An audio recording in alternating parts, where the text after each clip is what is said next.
नाज़रीन तुहानू खबर दे रहे हैं लाहौर तो लाहौर के इलाके फैक्ट्री एरिया दे विच ओवरसीज़ पाकिस्तानी खातून दे नाल वारदात। मोटरसाइकिल सवार डाकुओं ने ओवरसीज़ खातून कोलों लुट मार की ते लुट मार करने वाले मोटरसाइकिल सवार डाकुओं दा खातून ते तशद्दुद पिस्तौल मार के खातून नू जख्मी करके फरार हो गई।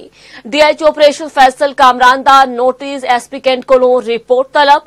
डीआईजी ऑपरेशन की हदायत ते मुलजमान की गिरफ्तारी लई टीमां तश्कील दित्तियां गईयां ने। तुहानू लाहौर तो नाज़रीन अपडेट करने हैं लाहौर दे इलाके फैक्ट्री एरिया दे विच ओवरसीज़ पाकिस्तानी खातून ते नाल वारदात। मोटरसाइकिल सवार डाकुओं ने ओवरसीज़ खातून कोलों लुटमार की ते लुटमार करने वाले मोटरसाइकिल सवार डाकुओं दा खातून ते तशद्दुद पिस्तौल मार के खातून नू जख्मी करके फरार हो गए। डीआईजी ऑपरेशन फैसल कामरान दा नोटिस एसपी कैंट कोलों रिपोर्ट तलब कर ली गई है। डीआईजी ऑपरेशन की हदायत ते मुलजमान की गिरफ्तारी लई टीमां तश्कील दित्तियां गईयां ने। मजीद जानने ने साडे नाल सन न्यूज़ दे नुमाइंदे मलिक मुश्ताक मौजूद ने। जी मलिक मुश्ताक, अपडेट करियो की तफसील तुहाडे कोल। जी बिल्कुल, अज दोपहर के टाइम थाना लाहौर थाना फैक्ट्री एरिया दे विच एक वड्डी वारदात हुई कि ओवरसीज़ खतून नू दो नामालूम मोटरसाइकिल सवारां ने लुट लिया ते ओदी सोने दी चैन लैके ते फरार हो गए।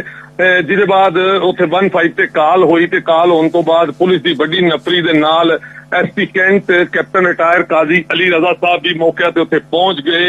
उस तो बाद फौरी तौर ते ओवरसीज़ खातून दे खामद वकास महमूद की मुद्दईयत दे विच पहले नंबर ते मुकदमा दर्ज कर दिता गया और उस तो बाद क्योंकि ज्यादा शोर पैन ते डीआईजी ऑपरेशन लाहौर फैसल कामरान ने इस वाकया का नोटिस लैके ते एसपी कैंट नू फौरी तौर पर मुलजमान नू गिरफ्तार करने का टास्क दिता। जिहदे बाद पुलिस ने मुख्तलिफ स्पैशल फोर्सां बना दित्तियां ने, स्पैशल टीमां तश्कील दे दित्तियां ने क्योंकि सीसीटीवी कैमरे की मदद तो पता किया जा रहा है कि मुलजिम वारदात तो बाद किहड़े पासे गए सन ते उस हवाले नाल एसपी कैंट का कहना है कि जल्द मुलजमान नू गिरफ्तार भी कर लिया जाएगा।